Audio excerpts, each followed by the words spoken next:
In this video, we're going to become familiar with carboxylic acids. Now, carboxylic acids are similar to aldehydes and ketones in their structure, but their chemistry is completely different. So to get us started, we're going to take a look here at the carboxyl group. Now, a carboxyl group is basically a carbon double bonded to an oxygen like this, and then we have the OH like this, and then the rest of the molecule like that there. Now you might recognize the carbonyl group, which is a carbon double bonded to an oxygen. And if we got fancy, we might throw a couple of lone pairs up there like that. Okay, so this right here, carbon oxygen, that's our carbonyl group. And then right here we have our hydroxyl group. Our hydroxyl group is the OH. And together, these here form the carboxyl group.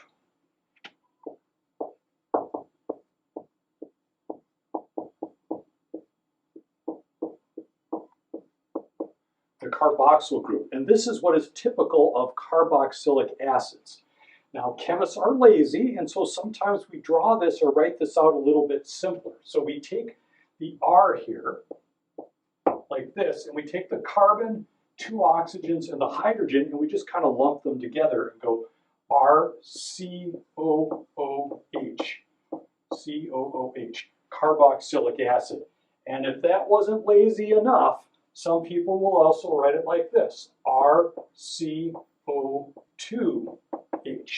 all right? And I don't know if you can get any lazier than that. But this is a basic structure here of a carboxylic acid, and it's similar then to, say, a ketone. A ketone would have another R here like this, okay? That would be a ketone, or an aldehyde. An aldehyde would have a hydrogen here, like this, okay? And so the structure is similar, but the chemistry is completely different, and we'll take a look at that here in just a little bit.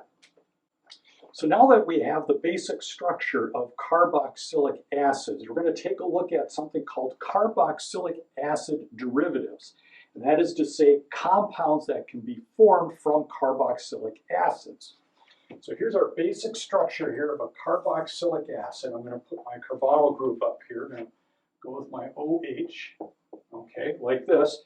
And then I'm going to write out these different derivatives. So these are compounds that can be converted into carboxylic acids.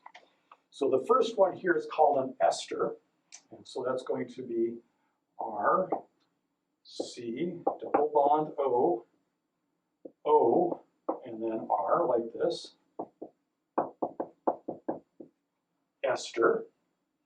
The next one is an acid chloride, R, C, double bond O, Cl, like this, acid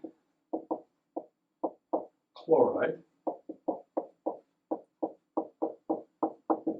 acid chloride. And then acid anhydride,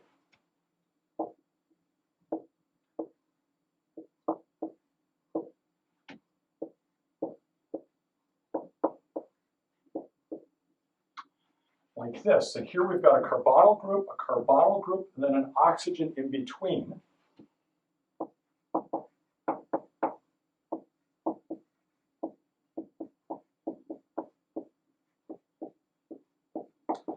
Acid anhydride. And the way to remember this one here, an means like not, or something's been removed, and then hydride means water. So we've removed water is how it gets its name. And so how would something like this be made? Well, if we were to just imagine here that we had two carboxylic acids that came together by removing water. So I'm going to draw these out here. I'm going to go R like this, C double bond O, OH, and another one here, OH, C double bond O, R, like that.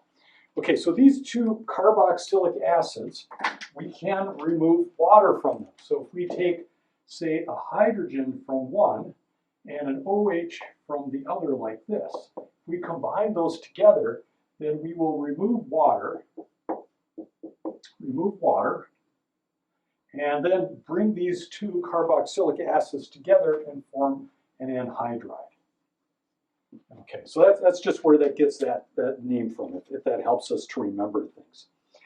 And then one other one here is an amide.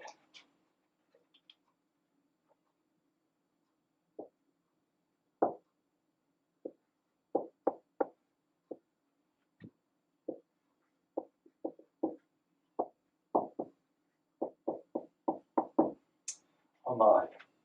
All right, now I erased the ester here, but what you should do, as I would encourage you to do, is make some flashcards where you have the structures of these different carboxylic acid derivatives on one side and the names on the other. So that way you can recognize these. I'm just imagining, like, if there was a test or something, you might be asked to match the structure with the name.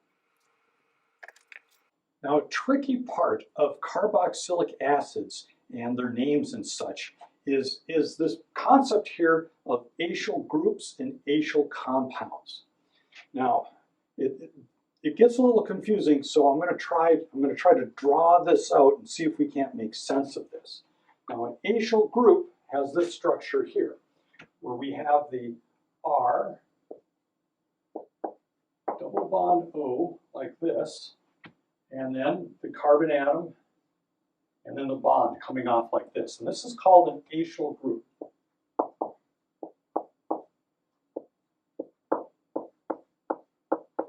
An acyl group, okay? And now this acyl group has certain chemical properties and such, and things can be attached to it. And a couple of acyl groups that we might recognize here is aldehydes. An aldehyde would have the hydrogen here. That would be an acyl group. Or if this here, instead of a hydrogen, was another carbon atom, that would be another acyl group. Okay? Now, just to confuse things just a little bit here, if I had a carbon atom single bonded to another carbon atom, double bonded like this, and then I'm just going to put Z here. And Z is just going to be some other things that we attach to it. Okay, some other things that we attach.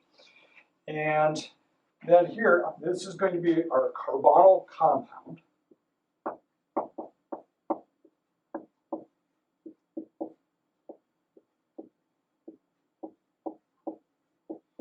Carbonyl compound. And I'm going to contrast that with, I'm going to try to differentiate that from an acyl compound. So acyl compound.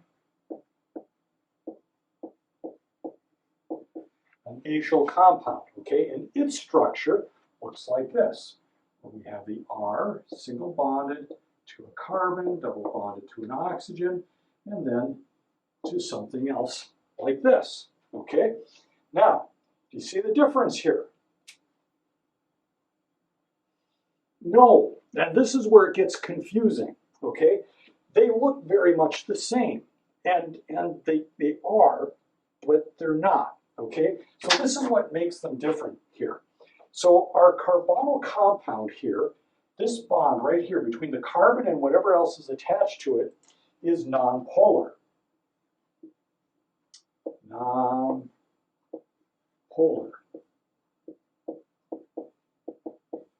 And in an acyl compound, this bond right here is polar.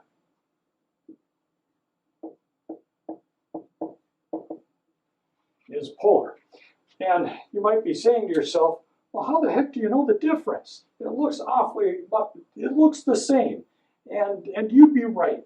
And so here's what makes them different. How do we know whether or not this bond is polar or nonpolar? And that depends on what Z is. Okay, so what is Z or what was Z prior? Okay, so if Z was a hydrogen or another carbon, so I'm just going to put hydrogen like this, or a carbon atom, a hydrogen or a carbon atom, then the electronegativity between hydrogen and this carbon is not enough to make this bond polar. So then the fancy term for this then is a carbonyl compound.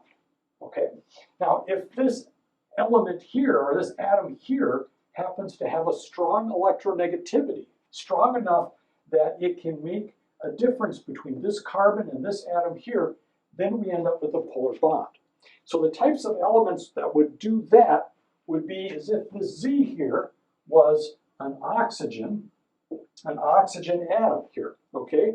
And so, or a nitrogen, or something really electronegative, like say a chlorine, bromine, iodine, okay?